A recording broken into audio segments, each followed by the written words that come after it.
नमस्कार, प्रदेश की खबरों में आपका स्वागत है। मैं हूं आपके साथ आकाश। प्रदेश के मुख्यमंत्री शिवराज सिंह चौहान ने कोविड को संकट को चुनौती के रूप में लिया है और वे नया आत्मनिर्भर मध्य प्रदेश गढ़कर प्रधानमंत्री नरेंद्र मोदी के आत्मनिर्भर भारत के सपने को साकार करना चाहते हैं। कोरोना काल में शहरों और ग्रामों में पथ पर और घूम घूम कर व्यापार करने वाले छोटे छोटे पथ विक्रेताओं और व्यवसायियों का काम धंधा बुरी तरह से प्रभावित हुआ है। गुरुवार को मुख्यमंत्री 10,000 ग्रामीण स्ट्रीट वेंडर को ऋण वितरित कर रहे थे। आपको बता दें कि मुख्यमंत्री ने इंदौर सांवेर के मुकेश जी से संवाद कर कहा कि वह सब्जी का ठेला लगाकर परिवार का भरण पोषण करते हैं। मास्क न पहनने को लेकर विपक्ष के निशाने पर रहने वाले मध्य प्रदेश के गृह मंत्री डॉक्टर नरोत्तम मिश्रा को अपने बयान को लेकर माफी मांगनी पड़ी है। उन्होंने अपने बयान पर माफी मांगते हुए कहा कि कभी कभी हमारी वाणी से ऐसे शब्द निकल जाते हैं जो हमारे दिल की भावनाओं के विपरीत होते हैं। कल भी मास्क के संबंध में जो शब्द निकले वह पूर्णतः गलत थे। मुझे स्वयं को पीड़ा हुई अपने शब्दों से और वह प्रधानमंत्री जी के विचारों के विपरीत थे और इसके लिए मैं खेद व्यक्त करता हूं और गलती मानता हूं। कभी कभी हमारी वाणी से ऐसे शब्द निकल जाते हैं जो हमारी दिल की भावनाओं के एकदम विपरीत होते हैं। कल भी मास्क के संबंध में जो शब्द निकले वो पूर्णतः गलत थे। मुझे स्वयं को पीड़ा हुई अपने शब्दों से। माननीय प्रधानमंत्री जी की भावनाओं के एकदम विपरीत थे और इसके लिए मैं खेद व्यक्त करता हूं, गलती मानता हूं।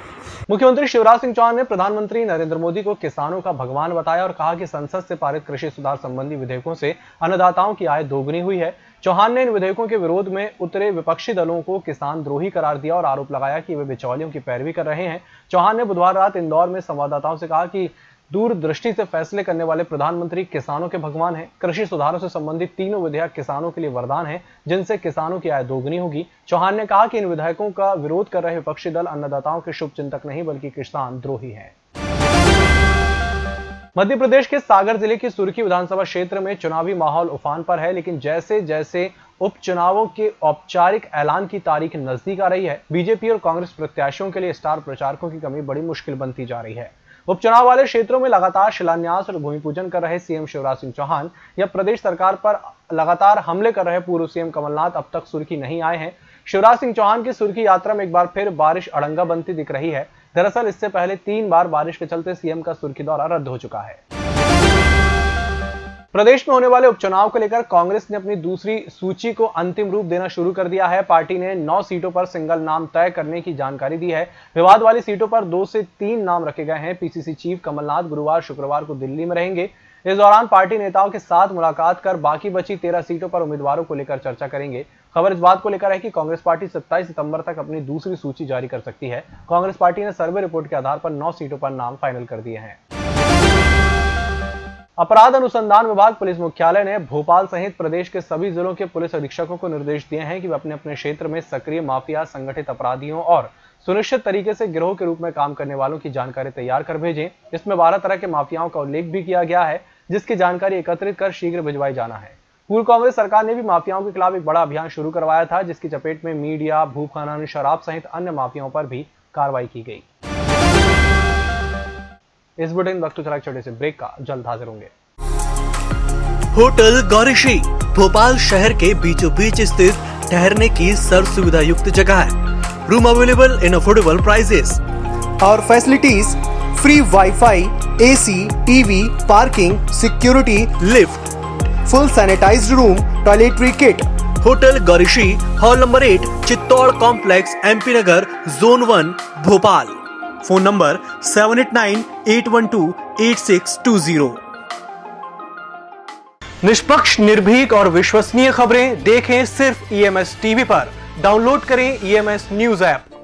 सत्ता के गलियारों से गांव की गलियों तक देखिए हर खबर अपने मोबाइल पर। डाउनलोड कीजिए ईएमएस न्यूज ऐप। ब्रेक के बाद एक बार फिर से आपका स्वागत है और बढ़ते हैं अगली खबर की ओर। कोरोना काल में जहां ज्यादातर कारोबार मंदी की चपेट में है, लेकिन रियल एस्टेट में फिर भी ठीक ठाक स्थिति नजर आ रही है। अभी 2% ड्यूटी घटाने का भी फायदा लोगों को मिल रहा है, जिसके चलते 2 दिन में ही 900 से अधिक रजिस्ट्रियां हो गई। तो लॉकडाउन खत्म होने के बाद से लेकर अभी तक 30,550 रजिस्ट्रियां कल तक हो चुकी हैं, जिससे लगभग 350 करोड़ रुपए का राजस्व पंजीयन विभाग ने अर्जित कर लिया है। वहीं अगस्त के महीने में तो पिछले साल से भी अधिक रजिस्ट्रियां हुई और राजस्व भी अधिक मिला। मध्य प्रदेश के पूर्व मुख्यमंत्री दिग्विजय सिंह ने कहा है कि किसान बिल और श्रम कानून में बदलाव केंद्र सरकार ने अंतर्राष्ट्रीय दबाव में किया है। असल में केंद्र सरकार ने मजदूरों के खिलाफ सर्जिकल स्ट्राइक की है। उन्होंने मुख्यमंत्री शिवराज सिंह चौहान को भी सलाह दी है कि पीएम नरेंद्र मोदी का मंदिर अपने गांव में बनवा लें। दिग्विजय सिंह ने कहा कि शिवराज सिंह पीएम को भगवान मानते हैं तो जल्द से जल्द जैत में उनका मंदिर बनवा दें। मंदिर सबसे ऊंची शिखर वाला हो और उनमें प्रतिमा भी पीएम नरेंद्र मोदी की हो, क्योंकि पीएम को शिवराज भगवान राम से भी बड़ा मानते हैं। केंद्र सरकार द्वारा रेलवे के निजीकरण के विरोध में मध्य प्रदेश अनुसूचित जाति जनजाति अधिकारी और कर्मचारी संघ ने गुरुवार को डीआरएम ऑफिस के सामने प्रदर्शन किया। संघ के पदाधिकारियों ने भोपाल डीआरएम ऑफिस के सामने प्रदर्शन करते हुए पूना पैक्ट को धिक्कार दिवस के रूप में मनाया और रेलवे के निजीकरण न करने की मांग को लेकर सरकार के खिलाफ जमकर नारेबाजी भी की। देखिए, ऐसा है कि हम लोगों ने चैनलों और मीडिया के माध्यम से, आप लोगों के माध्यम से जानकारी प्राप्त हो रही है कि जैसे एयरपोर्ट है, रेलवे है, बैंक है आदि का निजीकरण किया जा रहा। हमारा कहना है कि निजीकरण से आप ये बताएं कोई देश का भला नहीं होने वाला। निजीकरण ने ऐसी बहुत सारी 50% भारत की कंपनियां जो घाटे के कारण बंद कर दी गई हैं।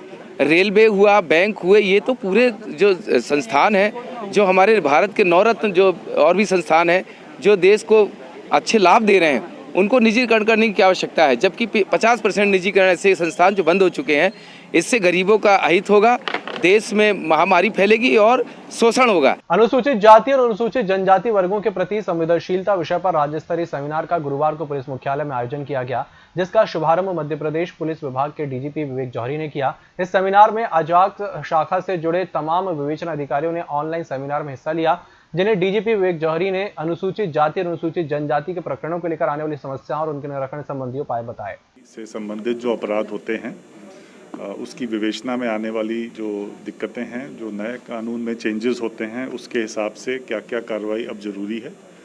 और इसके अलावा मेन फोकस इस पे ये भी रहेगा जो राहत के विभिन्न योजनाएं हैं सरकार की, उसमें उसके प्रकरणों को पूरा करा के और पीड़ित पक्ष को पूरी राहत दिलवाने में जो पुलिस ऑफिसर्स का रोल है वो कैसे इम्पॉर्टेंट है और किस तरह से वो पूरा करना चाहिए, इस बारे में डिस्कस किया जाएगा। और उन्हें जो व्यवहारिक रूप से दिक्कतें आती हैं फील्ड में, उसको किस तरह से सॉल्व करना है, उसको दूर करने के बारे में बताया जाए। स्कूल संचालकों की मनमानी को लेकर गुरुवार को शिवसेना ने विरोध प्रदर्शन किया। शिवसेना के कार्यकर्ता स्कूल संचालकों द्वारा मनमानी फीस वसूली के विरोध में कोलार थाना पहुंचे, जहां उन्होंने कोलार थाना प्रभारी सुधीर अर्जरिया को शासन के नाम ज्ञापन सौंपा। आज शिवसेना द्वारा ज्ञापन दिया गया है। जिस तरीके से कोरोना काल में एक आम आदमी का जनजीवन अस्त व्यस्त है और प्राइवेट स्कूलों द्वारा मनमानी करके डरा धमका कर छात्र का जीवन बर्बाद करने की धमकी देकर ये फीस वसूली जा रही है, शिवसेना इसका कड़ा विरोध करती है। राज्य सरकार को इस पे कड़ा कदम उठाना चाहिए और जो स्कूल नहीं तो फीस नहीं का जो पालन है वो होना चाहिए कि यदि स्कूल में नहीं खोले गए हैं तो फीस भी न ली जाए। इस बच्चों को जनरल प्रमोशन मिलना चाहिए और शायद इसके पहले सरकार ने मतलब बोला भी था कि कॉलेजों में तो लगभग जनरल प्रमोशन की बात हो चुकी है, लेकिन अब स्कूलों में जनरल प्रमोशन होना चाहिए। हाँ, आज शिवसेना के जिलाध्यक्ष कुलदीप तिवारी जी और उनके साथ में जो उनके कार्यकर्ता हैं वो सब यहाँ पर थाने पर उपस्थित आए थे। इन्होंने कल हमको सूचना दी थी कि निजी स्कूल में जो अभी कोरोना महामारी जो चल रही है इसके संबंध में भी स्कूल बंद हैं, लेकिन कुछ स्कूलों द्वारा अभिभावकों को डरा धमका के फीस वसूली जा रही है। इस संबंध में इन्होंने एक लिखित हमको ज्ञापन दिया है, जिसके हम जाँच कर उस पर जो भी वैधानिक कार्रवाई होगी वो हम करेंगे। उपचुनाव के दौर में सांवेर के मतदाताओं से पूर्व मुख्यमंत्री कमलनाथ सीधा संवाद करेंगे। सांवेर हर घर में कमलनाथ की चिट्ठी पहुंचाने की तैयारी हो रही है। शहर से जुड़े कांग्रेस नेताओं ने प्रदेश अध्यक्ष को यह सुझाव दिया है। प्रारंभिक तौर पर इस पर सहमति भी बन गई है। तय किया गया है कि व्यक्तिगत तौर पर हर परिवार के मुखिया के पास चिट्ठी के रूप में पूर्व मुख्यमंत्री की बात पहुंचे। पश्चिम क्षेत्र विद्युत वितरण कंपनी द्वारा बिजली बिल के कैशलेस भुगतान पर 5 से 20 रुपए की छूट प्रदान की जा रही है। इस योजना का लाभ कंपनी के 11 लाख बिजली उपभोक्ता उठा रहे हैं। कैशलेस इंडिया अभियान से जुड़ते हुए पश्चिम क्षेत्र विद्युत वितरण कंपनी ने बिजली बिलों के डिजिटल भुगतान पर घरेलू व्यावसायिक के साथ उच्च दाब उपभोक्ताओं को भुगतान में छूट देने की घोषणा की है। पश्चिम क्षेत्र विद्युत वितरण कंपनी के प्रबंध निदेशक अमित तोमर ने बताया कि निम्न दाब उपभोक्ता को कैशलेस तरीके से भुगतान करने पर 5 से 20 रुपए की छूट कर हर बिल पर दी जा रही है।